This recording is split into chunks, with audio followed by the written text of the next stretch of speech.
كل العلوم سوى القرآن مشغلة إلا الحديث وإلا الفقه في الدين. الحمد لله رب العالمين والصلاة والسلام على عبد الله ورسوله نبينا Muhammad وعلى آله وصحبه أجمعين.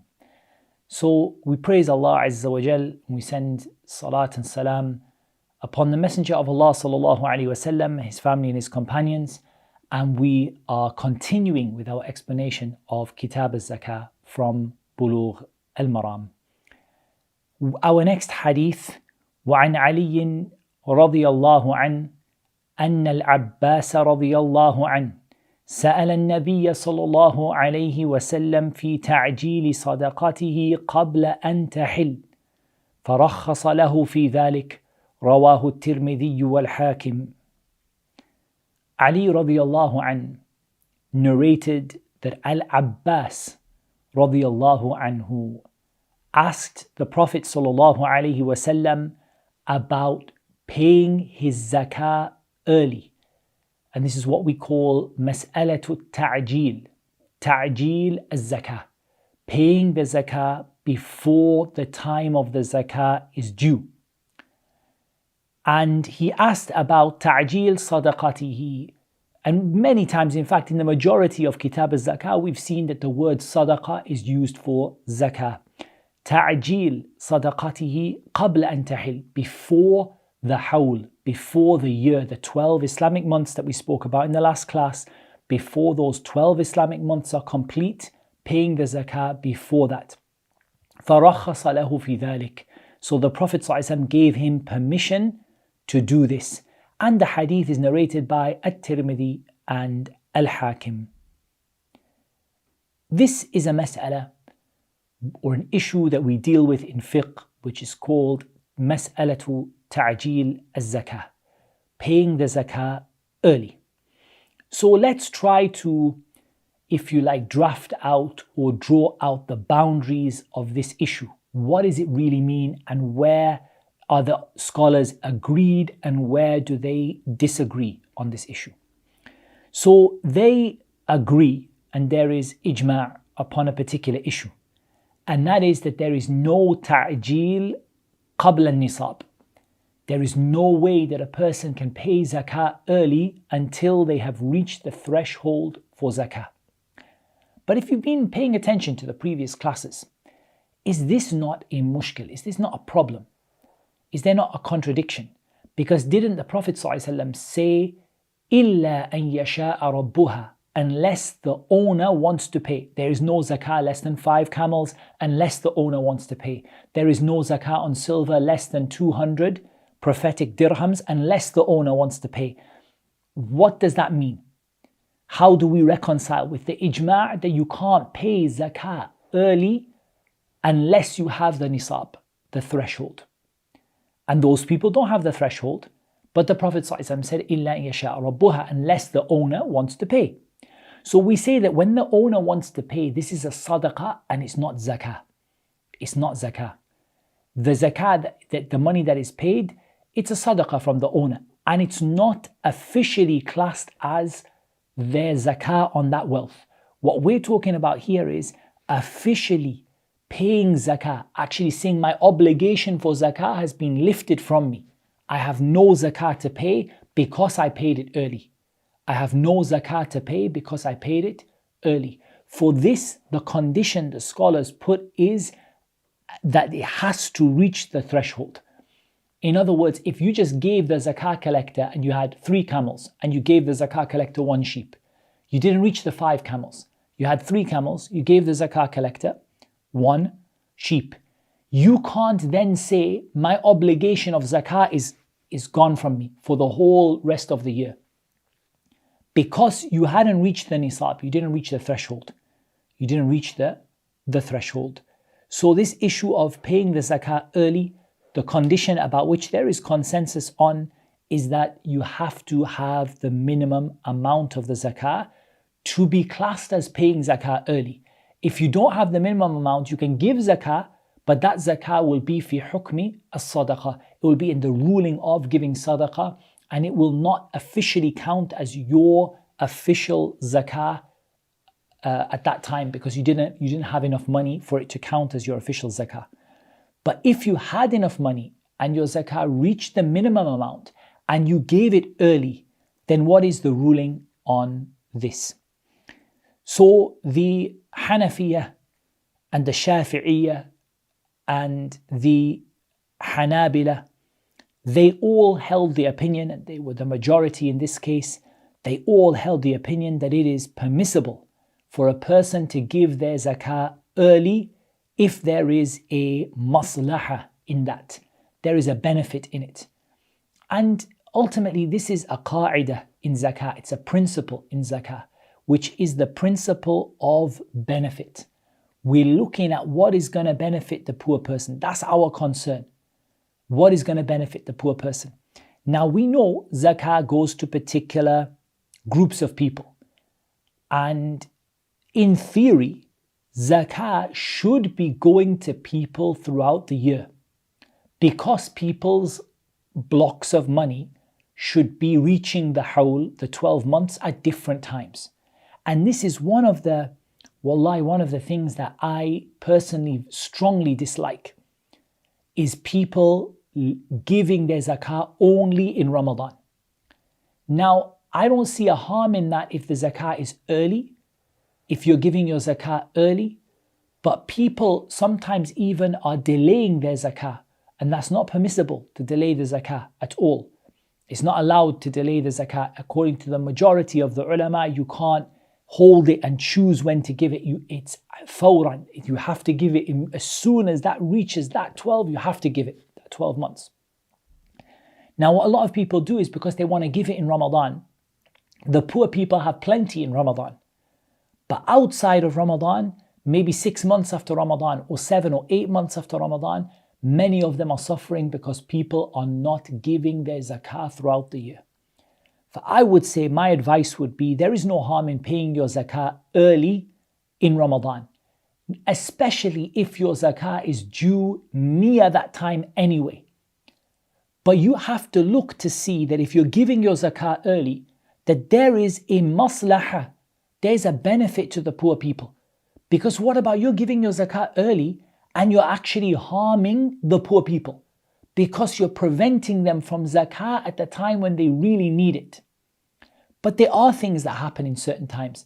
For example, right now, the virus, the coronavirus and everything like that, for sure there's going to be more people needing zakah than normal. And so if people look at this situation and they see the need of the people, and they see people have been affected by this, disproportionate amount of people are in need of zakah, and someone says, I want to give my zakah early, and they have the minimum to give the zakah, like they've reached the threshold, they want to give their zakah early, then this is something beneficial because it benefits the poor people. As for giving in Ramadan, I don't want to discourage it, but I want you to think about it carefully. First of all, delaying your zakah until Ramadan, this is haram, it's forbidden and it's prohibited in the Sharia of Islam. As for somebody who gives their zakah early in Ramadan, then I would suggest that do this when you see there is a benefit for the poor people. But when you see there is no benefit for the poor people, al-qa'idah fi zakat, the principle in zakah, is that we do what is beneficial for the people who receive it. We do what is beneficial for what we call the beneficiaries of the zakah. That's who we care about. That's what we're looking at right here. What is beneficial for them? And if you look and you see that, let's say 70%, I'm just putting a figure, pretend 70% of the Muslims' zakah is being paid in Ramadan, then I would suggest this is not in the maslahah of the fuqara. It's not good for the poor people. Because what is happening is a disproportionate amount of zakah is getting paid in Ramadan, and those poor people are suffering in other times in the year, and people are not giving the zakah at the time when it's needed. However, if you want to give your zakah early and it's near to Ramadan, it's not far from the time that it's owed, there is no harm in that. I don't see anything harmful in that, inshaAllah ta'ala. And I don't want to discourage it. I don't want to tell the Muslims, don't give your zakah in Ramadan. But I just want people to think about what they're doing. Are you giving it in the interest of the poor person to give it in Ramadan? Is that when it's beneficial? Because the asl is, the fundamental principle is what? You give it إِذَا حَالَ عَلَيْهِ الْحَوْلِ, when the Islamic year passes, 12 months, Islamic months. That's when you give your zakah. That's when your zakah is due. It's not due in Ramadan. There is no nas, no hadith that zakah is due in Ramadan. Zakah is due إِذَا حَالَ عَلَيْهِ الْحَوْلِ, when the Islamic year passes. If it's in the benefit of the poor people for you to give it in Ramadan early, then there's nothing wrong with you giving it early in Ramadan. And particularly an example of giving it early, we spoke about zakah on salary. And we said that really salaries should be counted separately, right? So what it means is, let's just put a figure on it. Let's just say that here is Abdullah. Abdullah is earning £1,000 every month. And out of that £1,000 every month, Abdullah is saving £200 every month. And we're going to say that the nisab for money, let's just put an imaginary figure. Let's just say £300 is the nisab. Actually, nisab is what we said is 595 grams of silver. But let me just put a figure on it. Let me just say £300. So the first month, Abdullah gets his salary, he puts £200 away, and he hasn't reached the nisab. So he can't give his zakah early yet. He can't do anything with it. He hasn't reached the nisab yet, right? The next month, he puts another 200 away. Now he has £400, right? £400. He's reached the nisab. He's reached the threshold for silver. He's reached the threshold. And we said money can be compared to gold or silver, whichever is more beneficial for the poor people, i.e. whichever the threshold is lower. So now Abdullah gives he's got his zakah and he starts his counter. And let's just say that this happened, we're starting at Muharram.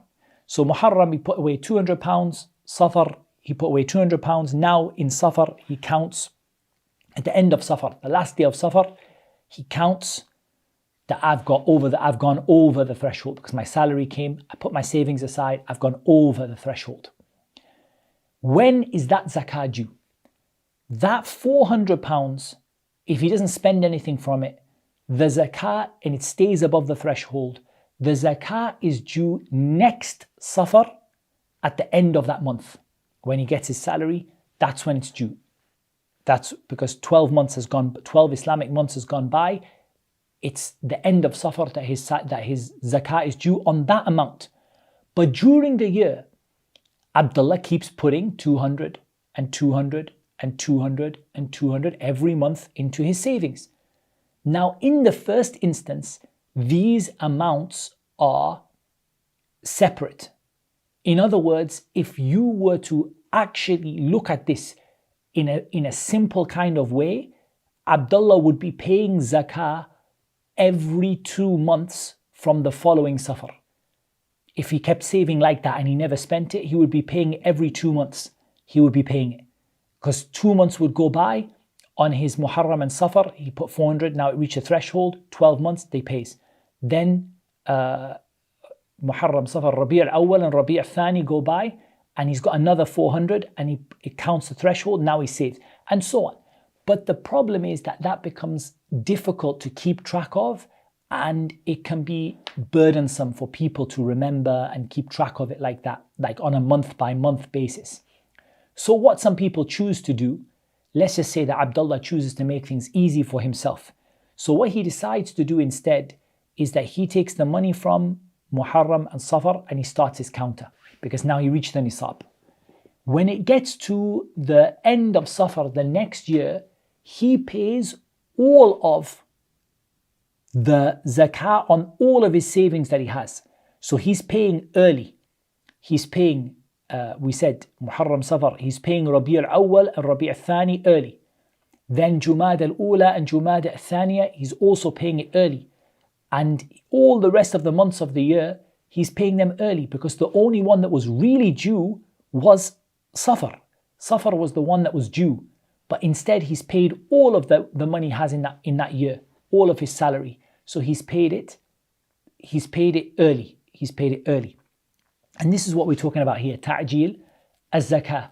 So if he pays early in Ramadan, So he chooses, for example, in that Ramadan, so Safar went by, Muharram, Safar, and he had 400. And then Rabi' al-Awwal, Rabi' al-Thani, he had another 400. Now he's got 800. And then Jumada al-Ula and Jumada al-Thaniya went by, and he's got another, so he's now got to 1200. Then came Rajab and Sha'ban, and he has another 400. So now he's got 1600. And then comes Ramadan, and in Ramadan he decides to give the zakah. Was any of his zakah due? None of it was due, because it wasn't due until the Safar of the following year, and then the Rabi' al-Thani of the following year, and then the Jumada al-Thani of the following year, and then the Sha'ban of the following year. If he was following it strictly, by 12 months go by, reach the nisab, 12 months go by, if he was following it like that. But since he is paying it early, he gets to Ramadan and he says, okay, what money have I saved up to now? He said, well, I've got, let's say as an example, I've got £1,800 that I've saved. I'm going to give my zakah on that £1,800 early. That is before it was properly due, because it wasn't due for another 5 months or 6 months, and it wasn't due on that big amount either. All was due was 400, nothing more than that. But what it is he has decided to pay it early, and he chooses to do that in Ramadan because of the increased ajr. Then there's no harm in that. But let him check and make sure that that is what is beneficial for the poor person. Because again, what we see is that we don't want to have a situation where our poor Muslim brothers and sisters eat and are comfortable in Ramadan and are neglected outside of Ramadan. Rather, that's not what Islam calls for. And in that case, he would get more reward by delaying his zakah and paying it early in, let's say, Muharram or Dhul Hijjah or Dhul Qa'dah or whatever, because he gives more time for those poor people, or he looks at what's in their interest. So this is worth bearing in mind when it comes to zakah, since a lot of us give zakah early. A lot of us, we do give zakah early, and the reason we give it early is it's more simple when it comes to salary and money to give your zakah early than it is to give it on time. And giving it on time is a little bit complicated in a way, because generally speaking, we didn't really used to have like this issue of salary and ratib coming like that. It's more like when you talk about zakah, more of your concern is like you receive money at different times during the year and you track that money for 12 months. But when it's coming monthly, it can get a little bit burdensome to track that money all the time and to make sure like that it didn't go above or below that particular amount. And you can definitely do it. It's not impossible. One of the ways you could do it in this day and age is if you have an online banking app that allows you to put money into, like set money aside into boxes or vaults, or like a market aside for savings. Like not a new account, but just like it allows you to put like separate money aside. So I have an app like that, which allows me to do that. And if I wanted to, when my money that I had saved reached the nisab, I could put that into a box, into what they call a vault, and I could mark the date on it.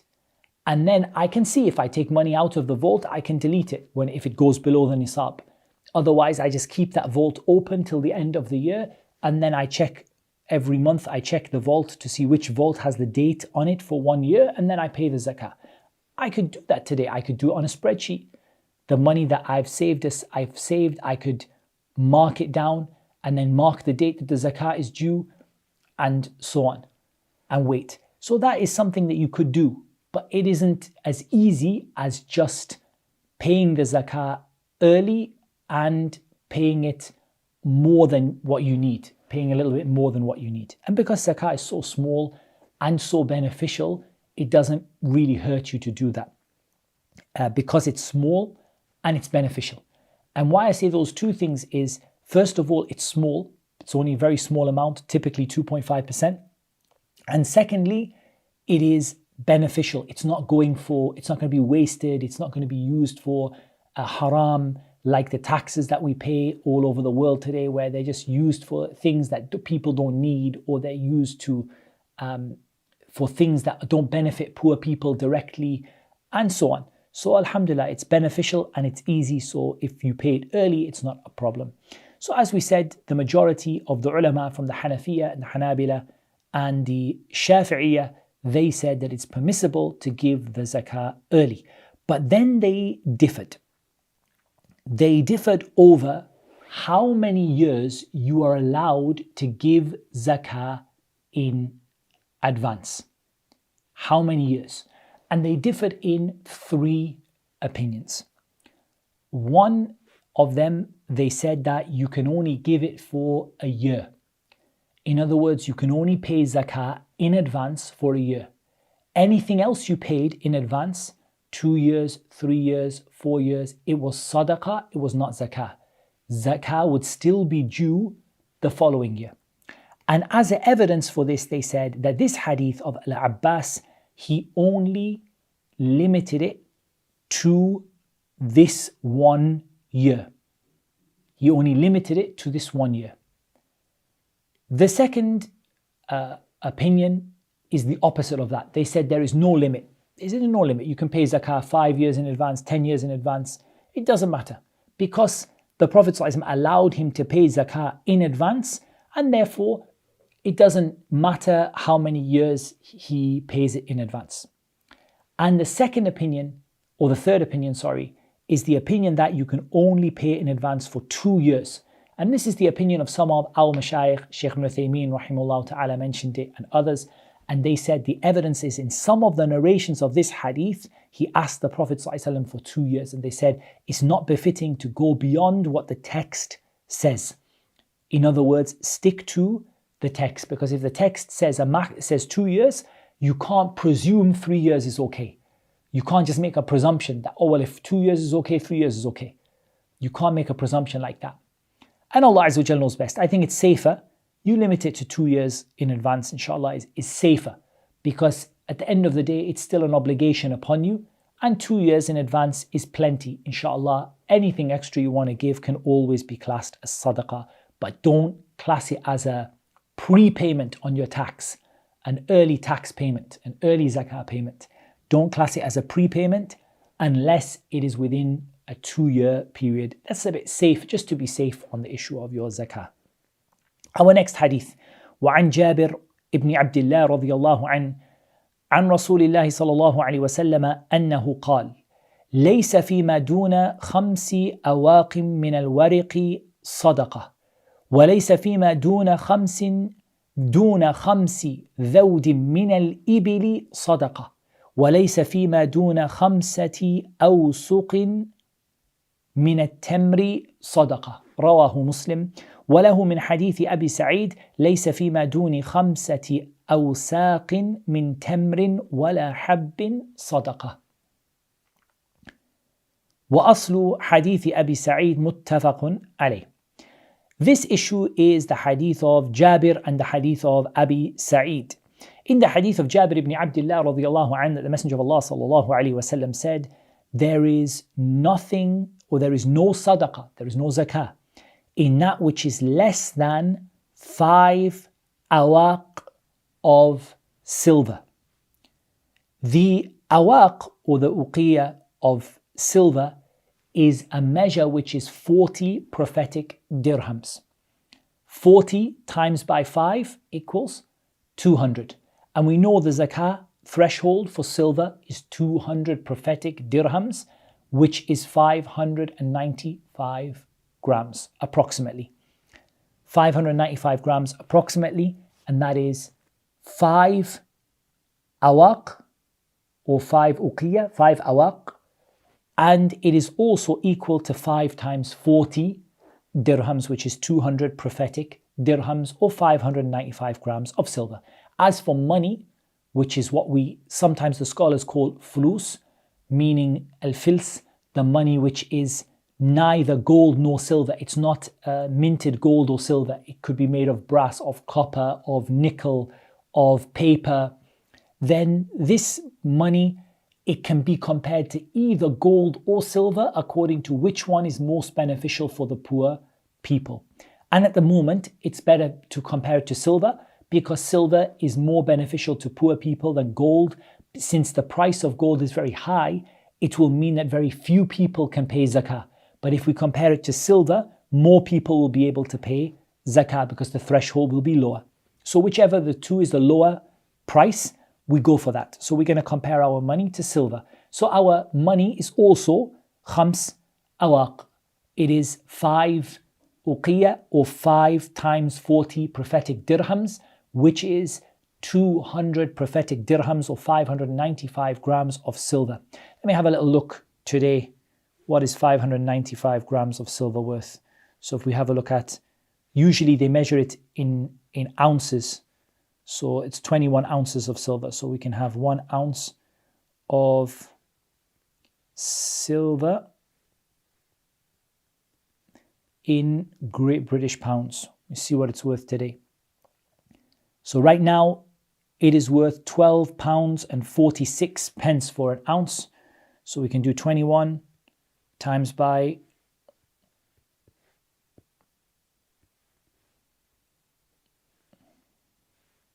21 times by £12.46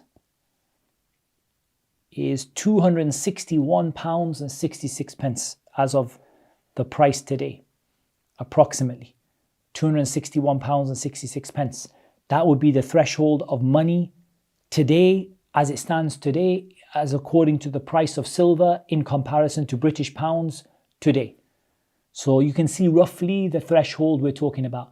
If we made it gold, it would come to, as we said, 85 grams, which is 3 ounces of gold.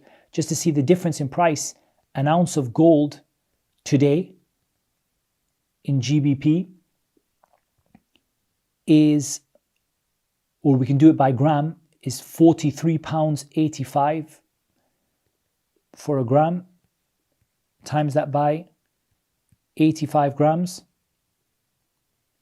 And it gives us £3,727. Look at the difference. Look at the difference. If we compare our money to silver, then we only need to have £260 of savings. If we compare our money to gold, we need to have £3,700 of savings. Which one is more likely to benefit the poor people? For sure, the lower number is going to be more beneficial. And Islamically, there isn't a reason to prefer one over the other, because money in the time of the Prophet ﷺ was al-dhahab wal-fidda. It was gold and silver. It was gold and silver. And our money could be compared to gold, our filth, our money, which is neither gold or silver. It could be compared to gold and it could be compared to silver.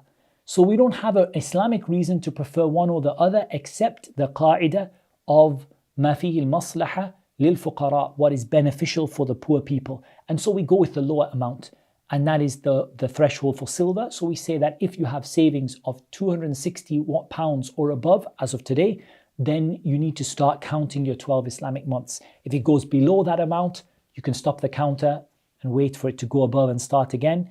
If it stays above that amount, then you should pay the zakah on that when the 12 Islamic months passes, or before that if you wish to pay early, like in the hadith of Ali from Al-Abbas. Also in the hadith of Ali from Al-Abbas, there is a little fa'idah I wanted to mention, a little benefit that I wanted to mention, and that is the benefit of the Sahaba narrating from each other. The Sahaba narrating from each other. So there is no, this is something which is normal among the Sahaba. And here it's not clear if Ali radiallahu anh witnessed, it appears from the hadith that he witnessed this. He witnessed the Prophet ﷺ answer. But whether he witnessed him answer or whether he heard it from Al-Abbas makes no difference to us. The two are the same in our eyes because all of the Sahaba are reliable. So we're not concerned if some of them narrate from others and some of them tell hadith about things that they weren't personally there for, but they received that knowledge from another Sahabi. There is no problem in that. and the Sahaba, all of them, are at the highest level of trustworthiness. And it's enough of a proof that we would accept trustworthiness from a narrator because an Imam of Islam praised him. Like Imam Ahmad said, thiqatun thabt, he's reliable and trustworthy. We would accept that narrator because Imam Ahmad said about him he's trustworthy. So how about the one that Allah said about them they're trustworthy? If Allah said they are trustworthy, we don't need to worry about their state, and we don't need to worry about their memorization and their, we don't need to worry about them narrating from each other, because Allah Azza wa Jal testified to the trustworthiness and the deep commitment that they had and righteousness that they had towards Islam and their commitment to preserving the sunnah of the Prophet ﷺ. This is known to us from the Quran and from the statement of the Prophet ﷺ, so we don't need to worry about the Sahaba narrating from one another. However, it does appear from this first hadith that Ali radiallahu anhu seems like he heard this or he witnessed this from Al-Abbas. But it might be that Al-Abbas told him about it, and to us in the science of hadith, we don't really need to distinguish between those two situations. And it answers a question a lot of people have: how can Abu Hurairah narrate things about Islam that happened before he became Muslim? How can Aisha radiallahu anha narrate what happened about Bad al-Wahi, how the revelation began to the Prophet ﷺ, when Aisha radiallahu anha was not born at that time? So how could she narrate a hadith about something that happened before she was born, or something that happened when she was a baby? How could she narrate that hadith? Very simple, because the Sahaba narrate from one another. طيب, this is the issue of silver. Now we continue with the hadith. وَلَيْسَ فِي مَا دُونَ خَمْسِ ذَوْدٍ مِنَ الْإِبِلِ صَدَقَةً. There is nothing less than 5 ذَوْد. A dhawd here just means a number of camels between 3 to 10 or 3 to 9. So a group, let's call it a small group. 5 among a small group of camels. In other words, if you have less than 5 camels, then there is no zakah due upon you, إِلَّا يَشَاءَ رَبُّهَا, unless the person wants to give sadaqah.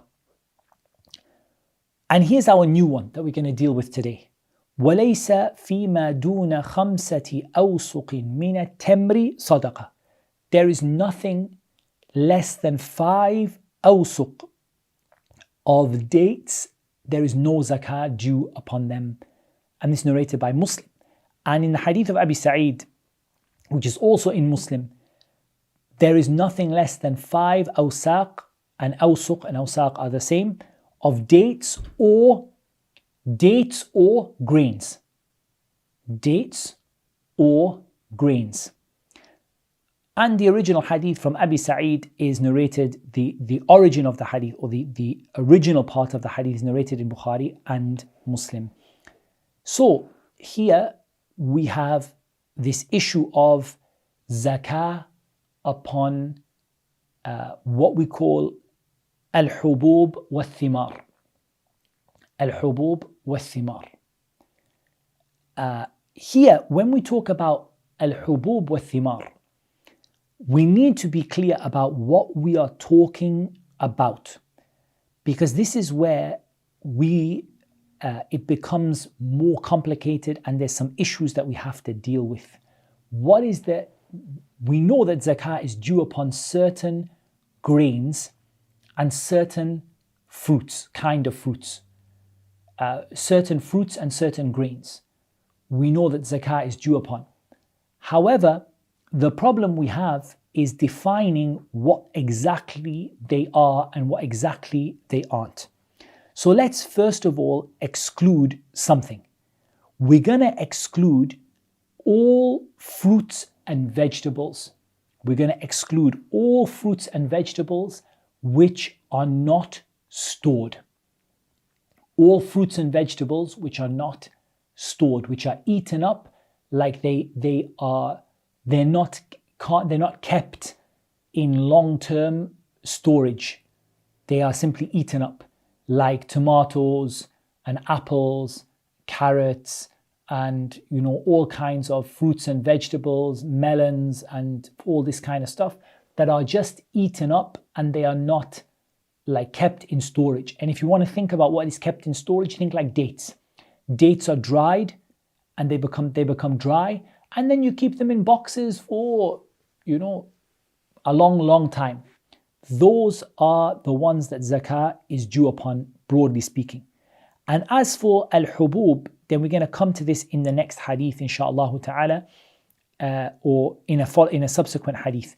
But broadly speaking, when it comes to al-hubub, the grains, then there is agreement about some and disagreement about others. There are 5, broadly speaking, in which there is agreement. There are 5, broadly speaking, in which there is an agreement. The first one is al-qamh, which is wheat. Al-qamh, which is wheat. And also what is mentioned is al-hinta, which is spelt or hulled wheat. So it's also it's like a kind of wheat or a derivative of wheat, spelt. And then there is ash-sha'ir, which is barley. And there is at-tamr, which are dates, and az-zabib, which are raisins and sultanas, like those sort of variations of dried grapes. These, there is ijma' upon them. There is consensus upon wheat and spelt and barley, dates and raisins. There is consensus upon them.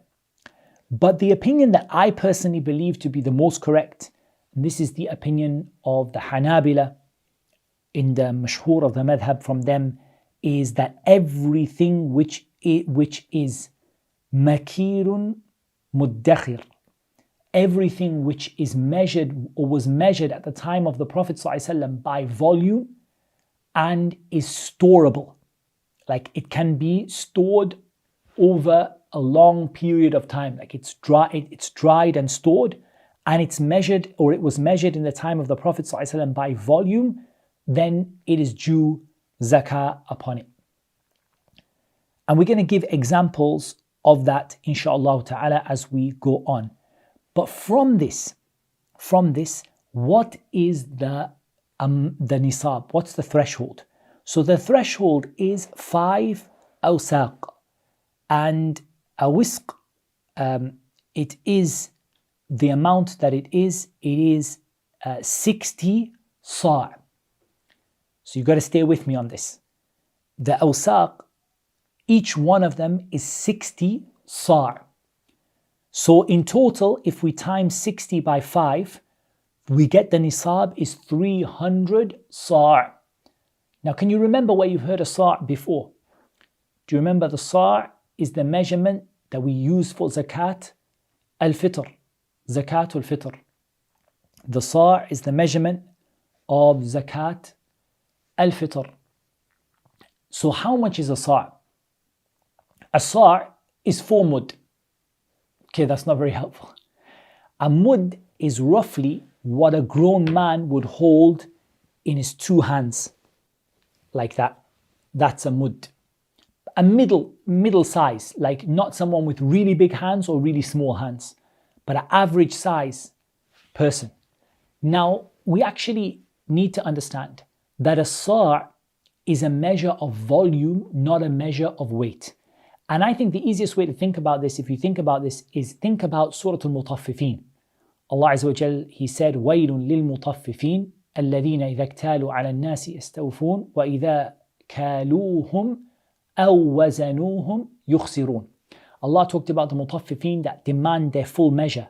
And then He said, if they كَالُوهُمْ أَوْ وَزَنُوهُمْ, if they measure by volume or by weight, when they sell to people, they sell them short.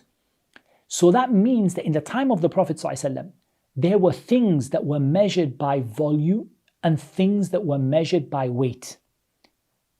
كَالُوهُمْ أَوْ وَزَنُوهُمْ, whether they measured it by volume or they measured it by weight. So there are things that were at the time of the Prophet ﷺ were measured by volume, and there are things measured by weight. Typically today, what do we measure volume in? We measure volume in liters and milliliters, usually. Sometimes we use fluid ounces. And when we measure weight, what do we usually measure weight in? Grams and kilograms. Now, all the things we're talking about here are measures of volume. So really we should be talking about them in liters, not in kilograms. And if the scholars talk about them in kilograms, then they are talking about it min bab at-taqrib, from the point of just getting near to the amount. Just getting like a rough idea, making it easy for people. Otherwise, the zakatul fitr you give in Ramadan to the poor people is not measured in kilograms or grams or ounces or pounds. It's measured in liters. It's a measure of volume, not a measure of weight. However, the scholars, they measure it in kilograms to make it easy for you, just to make it simple for people. They give it like, okay, roughly what is it in kilograms? But it's a measure of volume. So what we're talking about here is 300 sa' is a measure of volume, not a measure of weight. And I'm sure you realize that different things have a different volume to weight ratio. So, for example, a sa' of dates is not going to weigh the same as a sa' of raisins, typically.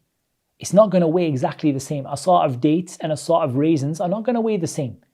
And a sa' of barley and a sa' of dates are not going to weigh the same because it's a measure of volume, not a measure of weight.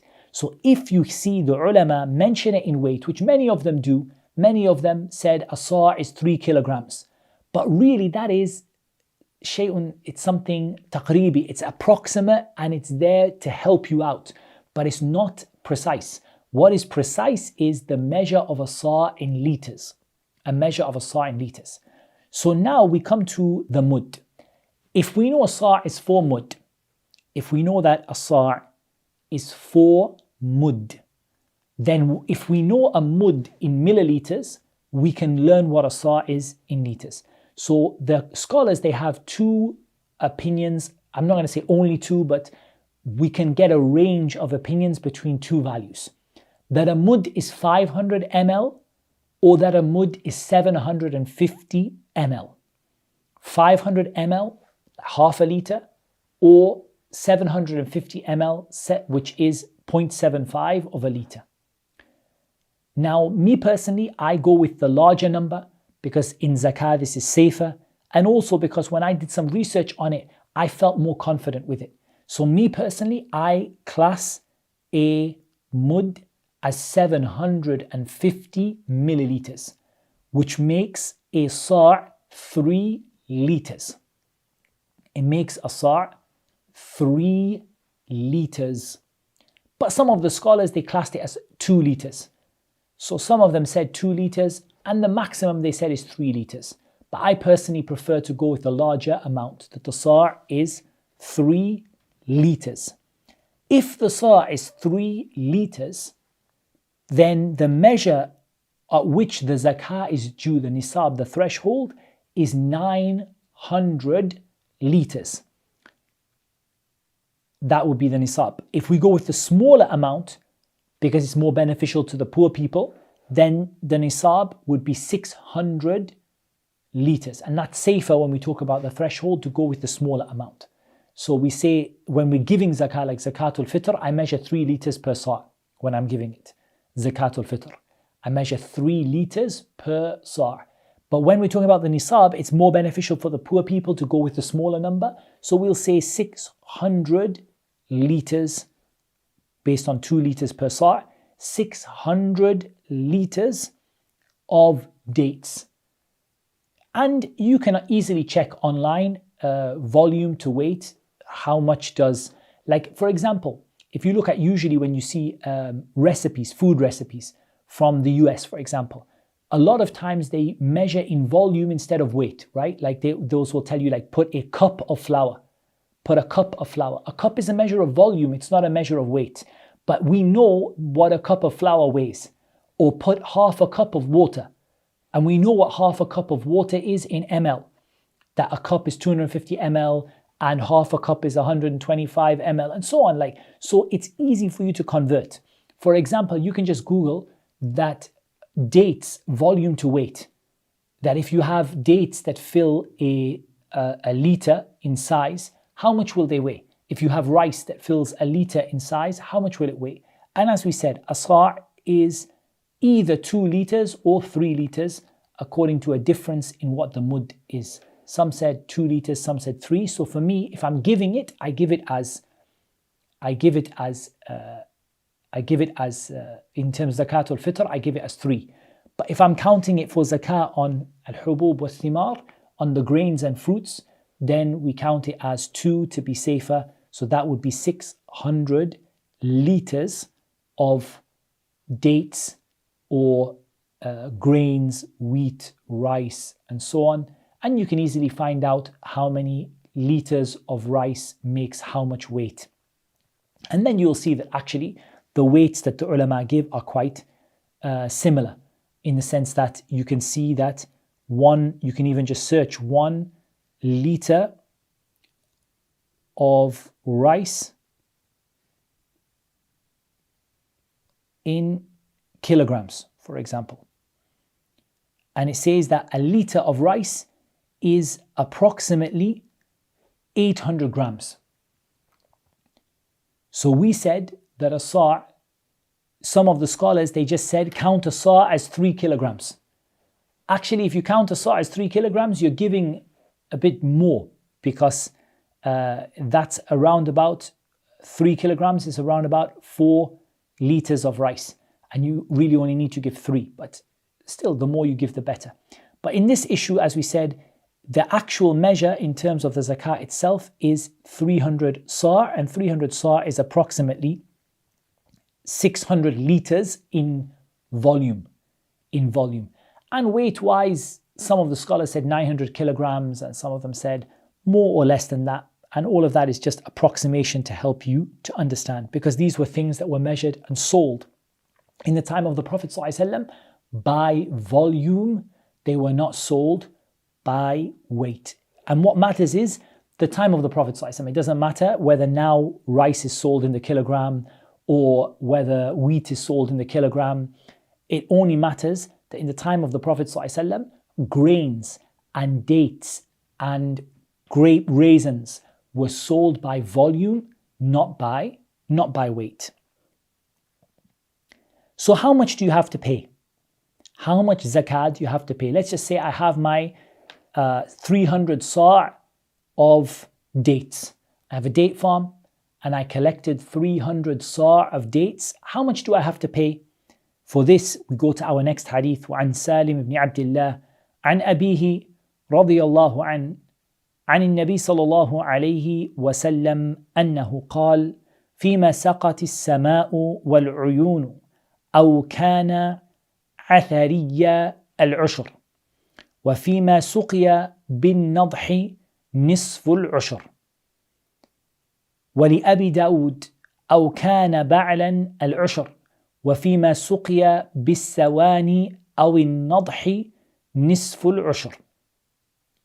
So this hadith, the hadith of Salim ibn Abdullah an Abihi an Nabi sallallahu alayhi wa sallam, that he said, in that which was watered from the heavens and the springs, from that which is watered from the heavens or the springs, or athariya, by the underground water, by the roots which drink the water from underground sources. There is al-ushr, there is a tenth, that is 10%. There is 10%. So from these grains, and we said the scholars differed over the kinds of grains and the kinds of fruits, there is an agreement upon wheat and spelt and barley and dates and raisins. They are mujma'un alayha, there is ijma' on them. Those things, and we said the correct opinion is every dried fruit like dates or raisins, and every kind of seed or grain. Every kind of seed or grain. Even the seeds which are stored for medicinal reasons, like black seed, black cumin seed, and like habat sauda, all of them, in my opinion, they have zakah due upon them, because they are all fulfill 2 conditions. They are from those things which can be sold by volume, and were sold by volume in the time of the Prophet ﷺ, and they're from those things which can be stored for a long term, put in long-term storage. And so, if we say that includes, therefore, in my opinion, rice, and it includes, like we said, spices, and it includes it includes habat sauda and all of those different kinds of things which are grains, or which were originally grains or fruits that were put into, that can be stored in over a long term. And in any case, these types of things are of two types. There are those which receive water without any further assistance. They receive water without any further assistance. In other words, rainwater, spring water, river water, or their roots drink the water from underground sources like wells or whatever. There is no human effort made to water them. These grains and plants, the zakah due upon them is 10%. And it's the highest percentage of the zakah due. Al-Ushr, 10%. 10%. And as for that which is watered by irrigation, that could be by human irrigation, could be by machinery, could be by an animal like a horse or a cow that irrigates the fields. It pulls machinery along that irrigates or waters the field, or anything, water wheels that draw water up from the wells and they pour the water over the crops. All of these, the zakah due upon them is nisful ushr. It's half of 10%, which is 5%. 5%. Because of the effort required, and that's the ease from the Sharia, the effort which is required to irrigate them and water them, versus the crops that are not watered or irrigated. They grow from the water which is natural. Those have a 10% zakah. And this is what the scholars, they talk about. They talk about those that require mu'na, and those which don't require, those which require effort and they require irrigation, and those which don't require it. But what about those plants that are in between, those grains that are in between? The farmer has to water them some of the year, and some of the year he doesn't water them. In other words, there's a rainy season and a dry season. In the dry season, he waters them, and in the rainy season, he doesn't water them. So what is the ruling here? The scholars say if it is 50-50, then 7.5% is paid. And this is a mas'ala in which there is ijma' upon it, that they are paid 50-50, 7.5% for the one that is 50-50. For the one that 6 months of the year they are watered, and 6 months of the year they are from the rain from the sky, then, or the underground rivers or whatever, then this one is 7.5%, the zakah is due upon it. As for when it is like 6 months, when it is 8 months and 4 months, for example, then in this case, the amount that is paid, it depends on what is ghalib, what is predominant. So if it's 8 months of rainwater and 4 months of irrigation, then the zakah due is 10%. If it's 8 months of irrigation and 4 months of rainwater, then the zakah due is 5%. But when it's roughly 50-50, it's half and half, then it's 7.5%. Otherwise, it goes with whichever one is most common, most predominant. That's the one where you either give 10% or you either give 5%. So on crops, dates and raisins, we have 3 different levels of zakah: 10%, 5%, and 7.5%. 10% if they don't receive any irrigation, or if the majority is from the rain and the rivers and the springs and wells. 5% if they receive most of their water from irrigation and human effort, and 7.5% if it's 50-50 between the two for those farm produce. And the Prophet ﷺ in the other hadith different things were mentioned. Mentioned the things which the roots, which the plants which drink the water from the roots, from the underground water sources, and likewise those which are watered by water wheels or by irrigation, different irrigation methods, and the principle is exactly the same. We're going to cover one or two more hadith and that's it.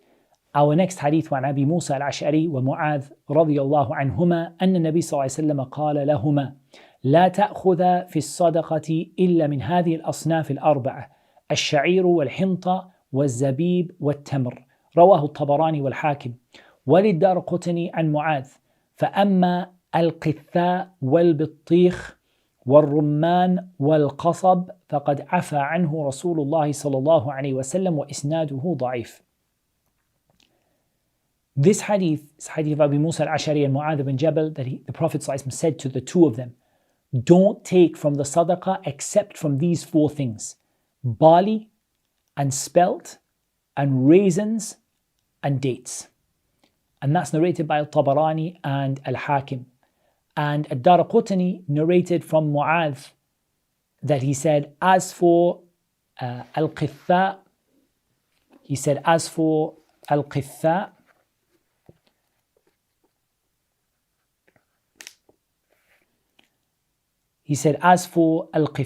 which is the cucumber, or the watermelon, or the pomegranate, and the sugar cane, then the Prophet ﷺ exempted them. And this chain of narration is weak. This chain of narration is a weak chain of narration. So what we say about this hadith is actually we go back to this issue of what should be counted and what shouldn't be counted. As we said, there is no disagreement among the scholars about wheat and spelt and barley and raisins and dates. And those are the ones mentioned in the narration of Al-Tabarani, and Al-Hinta is a kind of wheat, so it comes under the same ruling. So these are the ones that are mentioned in the narration of Al-Tabarani and Al-Hakim. However, if we look at this hadith and we say there is a weakness in it, and we know that the principle mentioned about cucumbers and watermelons and pomegranates and sugarcane is correct, because the Prophet ﷺ, we know that the things which are not stored over the long term and they are just like fruits and vegetables that are just plucked and eaten over a short time, they are not, no zakah is due upon them. But the issue is here, should we limit ourselves to these four, or do we take the opinion that it is everything which was measured in the time of the Prophet ﷺ by volume and which is kept for long-term storage? And that appears to be the stronger opinion. And if we look at the authentic ahadith, the Prophet ﷺ, what he mentioned in them, salawatullahi wa salamu alayhi, about these authentic, in the authentic hadith, what he mentioned regarding them is, he mentioned the khamsati awsaq. And the awsaq is a measure of volume, meaning that they were measured in volume, and they could be tamar or they could be hab. They could be any kind of grain, and they could be a tamar, and in other narrations, a zabib, they could be a raisin, or anything which is similar to that. Doesn't matter, anything which is similar to that, which is measured by volume or was measured by volume in the time of the Prophet ﷺ, and it is kept in the long-term storage. And that inshallah is enough for the zakah to be due upon it. And that's the opinion of the Hanabila. And I think it is asah al-aqwal, it's the most authentic of the opinions in this regard. As for limiting it only to the wheat and the spelt and the barley and the dates and the raisins, then I don't think that we can find an authentic hadith that limits it in that way. Rather, the authentic ahadith, what seems to be, is that what limits it is that it was measured by volume and that it was storable for a long period of time. And that's why some of our mashayikh, they included in that habbat al-sawda, the black seed, even if it's not for food use, even if it's for medicine use, because it is measured by volume and it is stored for, it can be just kept, like you just put it in a box and just keep it like that. It can be stored like that, it doesn't go bad. And so this is what is due upon, the zakah is due upon, and Allah Azza wa Jal knows best. And that's more than enough for that hadith for this time. What we will mention on the issue of the storage is, because this is better for the poor person. The poor person, again, there's no point giving them something which is going to be, it needs to be used up immediately. Like, that's okay if you give them money, the money equivalent of that, or if they are given money and they buy things like that. But if you give them something that can be used up quickly or needs to be used up within a very limited space of time, it's less beneficial for them, because they can't, maybe they received a lot of support in 1 month, but that food all goes out of date. And we see this sometimes in sadaqat. People give sadaqah and then we see food being thrown out and going out of date and stuff like that. So in zakah, the limit is generally towards the foods which are measured by volume and which don't go out of date. And Allah Azza wa Jal knows best. So that's what we mentioned that's what Allah made easy for us to mention in this topic of zakah. We're going to be continuing on the topic of al-hubub al-thimar, the grains and the dates and raisins and things like that. We're going to be talking about that inshallah ta'ala in the next lesson as well. And we have some also discussion about jewelry and whether zakah is due upon jewelry or not. That's what Allah Azza wa Jal made easy for me to mention, and Allah knows best. Wassalatu wassalam ala nabina Muhammad wa ala alihi wa sahbihi ajma'in. Jazakumullah khairan for watching. Please subscribe, share, and you can visit muhammadtim.com.